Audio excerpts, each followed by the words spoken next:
Bapak-bapak yang terkasih dalam Yesus Kristus, mencari kerajaan Allah dan keadilannya. Tampaknya sesudah 100 tahun,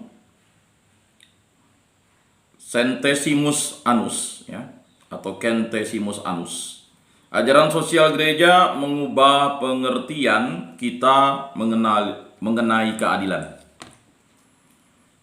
Dan gereja sendiri mengalami semacam proses belajar dengan ajaran itu, dan lebih lagi dengan perjuangan sosial politik orang Kristen. Gereja selama 100 tahun berpartisipasi dalam pergumulan sosial demi keadilan,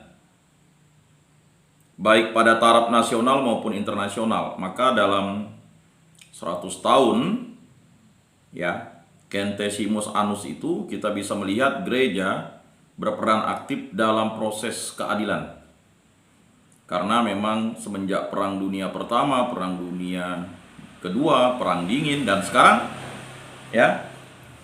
perang ekonomi, perang dagang, itu membuat manusia hidup dalam paham ekonomisme. Semua mengandalkan uang untuk melakukan kesejahteraan atau pengukurannya itu. Padahal sebenarnya keadilan itu sebenarnya bukan sesuatu yang berhubungan dengan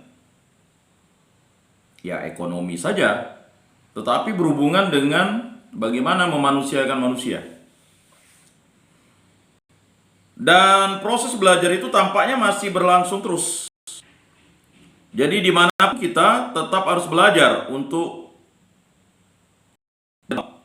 memperjuangkan keadilan. Bapak-bapak yang terkasih yang berada di rumah retret ini sedang berjuang memperjuangkan keadilan pribadi, bahkan keadilan keluarga, keadilan kelompoknya, dan keadilan masyarakat bisa jadi. Walaupun secara tidak langsung keadilan-keadilan yang diperjuangkan itu bertentangan dengan hukum. Nah, kalau keadilan itu sudah bertentangan dengan hukum, berarti kita melakukan ketidakadilan sebenarnya. Karena hukum itu sebenarnya dibuat untuk menegakkan keadilan. Nah, mungkin kita melakukan ketidakadilan prosedural secara administratif, karena kita terbuai dengan keadilan kita sendiri, keadilan egosentris kita.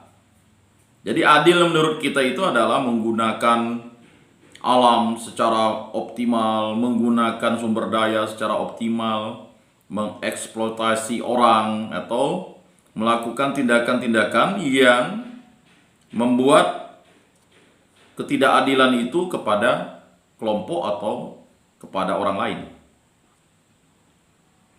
Dan proses belajar itu tampaknya memang masih berlangsung terus. Jadi saudara-saudara kita yang tidak mau hadir di dalam setiap kegiatan bimbingan rohani, itu sebenarnya sudah membentengi dirinya dengan ketidakadilan. Ketidakadilan terhadap dirinya sendiri sebenarnya. Mengapa? Karena dia mencap dirinya tidak layak dan pantas. Padahal ketidakadilan itu justru harus dilawan dengan keadilan. Keadilan itu memang sesuatu yang harus menjadi landasan untuk pewartaan. Nah, beberapa orang ini kan mungkin ini yang aktif. Di luar waktu mungkin belum di rumah retret ini juga aktif, atau ada yang kurang aktif. Tetapi ada orang yang mengubah haluannya menjadi pasif, tidak aktif, bahkan ingin melawan ketidakadilan dengan kejahatan. Tidak bisa. Ketidakadilan itu harus dilawan dengan kebaikan dan kebenaran.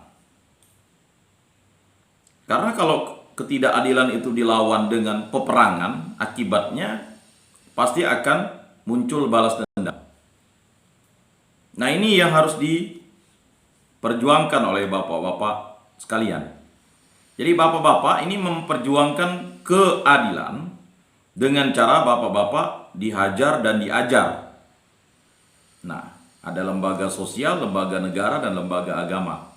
Nah, lembaga negara ya melakukan pembinaan kepada bapak-bapak terkasih, bukan untuk membuat bapak-bapak berada dalam ketidakadilan, justru untuk menegakkan keadilan. Nah, ini harus dipahami. Walaupun belum tentu bapak-bapak bersalah, tetapi fakta-fakta di persidangan membuktikan bahwa bapak-bapak bersalah. Nah, ini kan harus menjadi sesuatu hal yang disadari. Jadi sebagai orang beriman kita tuh harus sadar bahwa mencari kerajaan Allah dan keadilannya. Ya. Carilah dulu kerajaan Allah dan kebenarannya. Nah, keadilan itu pastilah kebenaran. Ya. Kebenaran itu memang sesuatu yang harus mampu kita pahami. Selama berlangsung pergumulan sosial, hati nurani setiap orang beriman selalu dihadapkan pada pertanyaan di bawah ini. Jadi ada pertanyaan. Bagaimana menata hidup masyarakat dalam keadilan? Penuh hormat terhadap martabat setiap orang, khususnya mereka yang tersingkir dari kebersamaan.